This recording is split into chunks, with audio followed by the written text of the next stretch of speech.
Assalamualaikum warahmatullahi wabarakatuh. Perkenalkan, nama saya Nata Kinwara dari Prodi Komunikasi Penyiaran Islam, Fakultas Agama Islam, Universitas Muhammadiyah Yogyakarta dengan NIM 202007100017.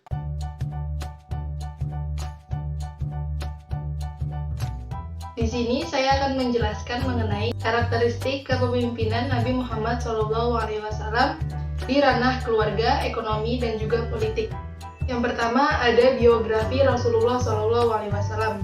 Nabi Muhammad SAW lahir pada tanggal 12 Rabiul Awal, tepatnya pada tahun Gajah, di kota Makkah.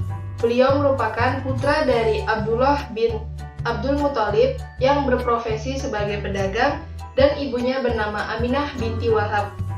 Dari garis keturunan ayahnya, Rasulullah merupakan keturunan dari Bani Hashim, yaitu Bani yang bertanggung jawab untuk menjaga Ka'bah.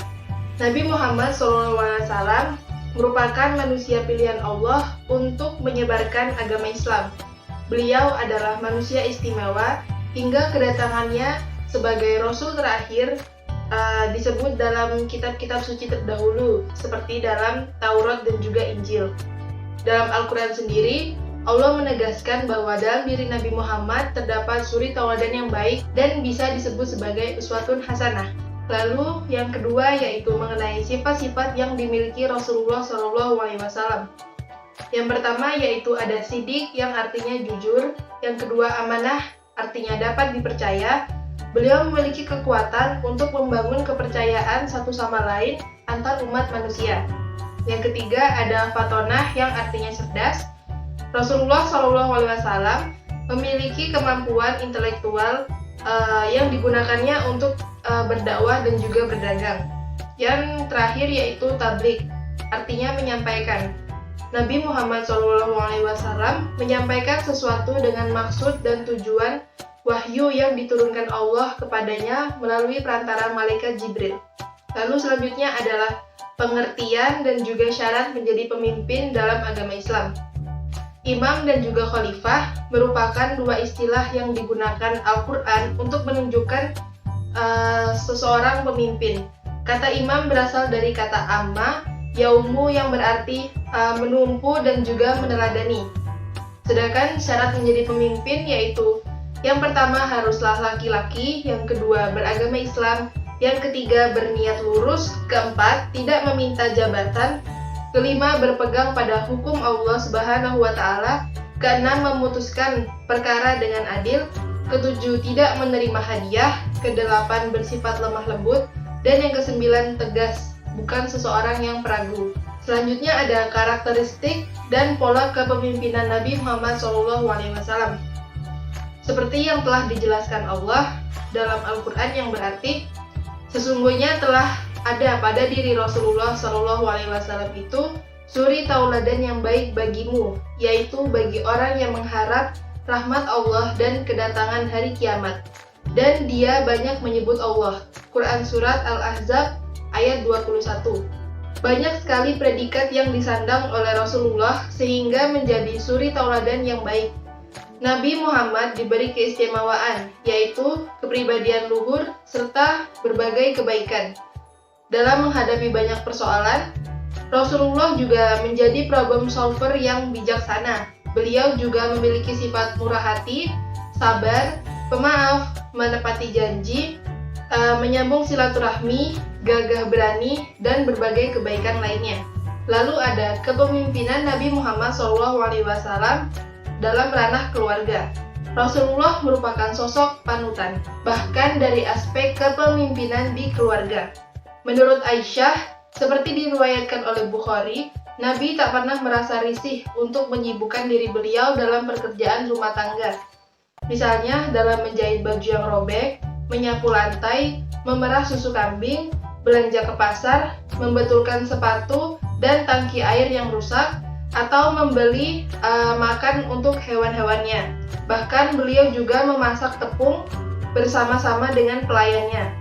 Untuk menjaga agar rumah tangga selalu harmonis, seorang suami harus bersikap lemah lembut terhadap istri dan juga anak-anaknya. Lalu selanjutnya ada kepemimpinan Nabi Muhammad SAW di ranah ekonomi. Yang pertama yaitu pada periode Mekah. Masyarakat Muslim di sini belum sempat membangun perekonomian, sebab pada masa itu penuh dengan perjuangan untuk mempertahankan diri dari intimidasi kaum Quraisy. Lalu yang kedua ada periode Madinah. Di sini yang pertama Rasulullah memimpin sendiri membangun masyarakat Madinah sehingga menjadi masyarakat yang sejahtera dan juga beradab. Mata pencarian mayoritas penduduk Madinah adalah berdagang, bertani, beternak, dan juga berkebun.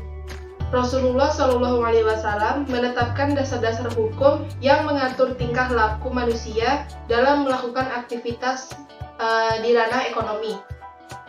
Pada masa abad ke-7 Masehi, Al-Quran merupakan sumber rujukan Nabi Muhammad SAW dalam menetapkan aturan dalam mengatur tentang kehidupan manusia.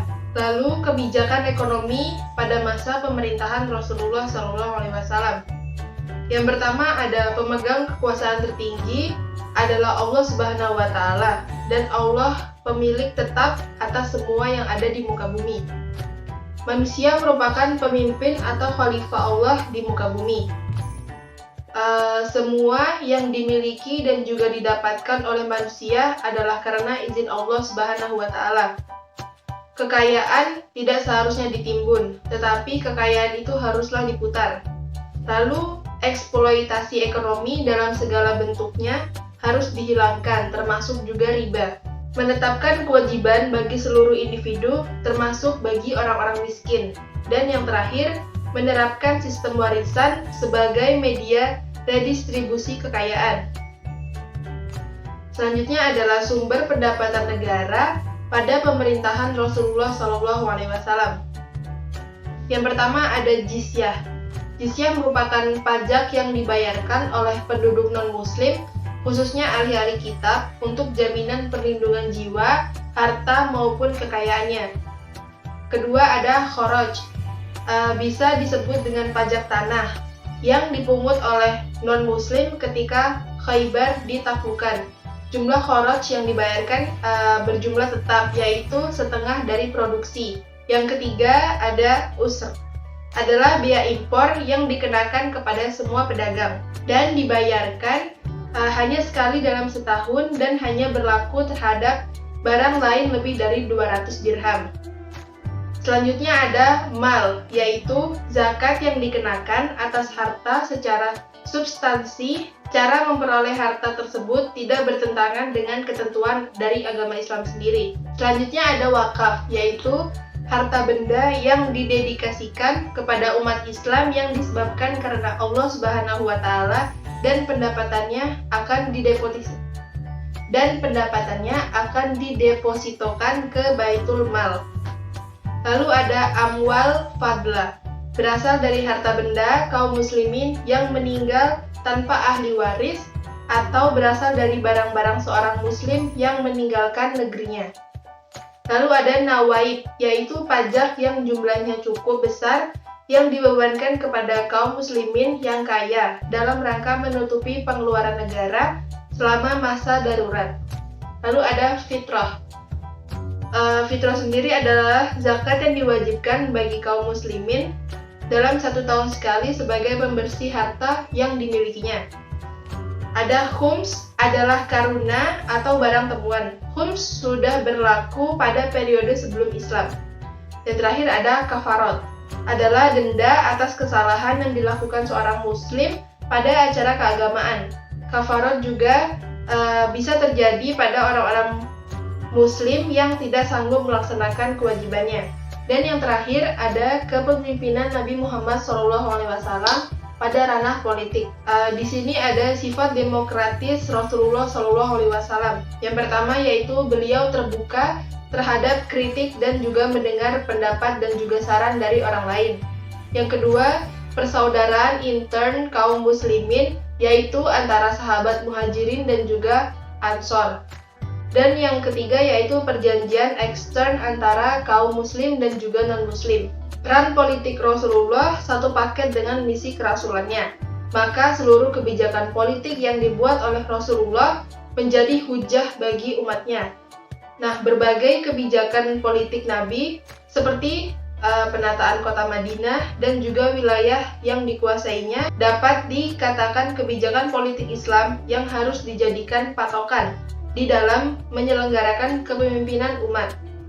Kelompok tekstualis selalu mengklaim kapasitas Nabi di Madinah, selain sebagai Nabi dan juga Rasul, juga sebagai kepala pemerintahan yang tak terpisahkan dengan kenabian dan juga kerasulannya. Apapun yang dilakukan oleh Nabi, baik urusan keagamaan maupun urusan pemerintahan, semuanya menjadi bagian dari kenabian dan juga kerasulan yang harus dilestarikan sepanjang masa, termasuk kebijakan ekonomi yang mengelola kekayaan negara melalui Baitul Mal yang dipercayakan kepemimpinannya kepada Abu Hurairah. Cukup sekian materi yang dapat saya sampaikan. Kurang dan lebihnya mohon maaf. Wassalamualaikum warahmatullahi wabarakatuh.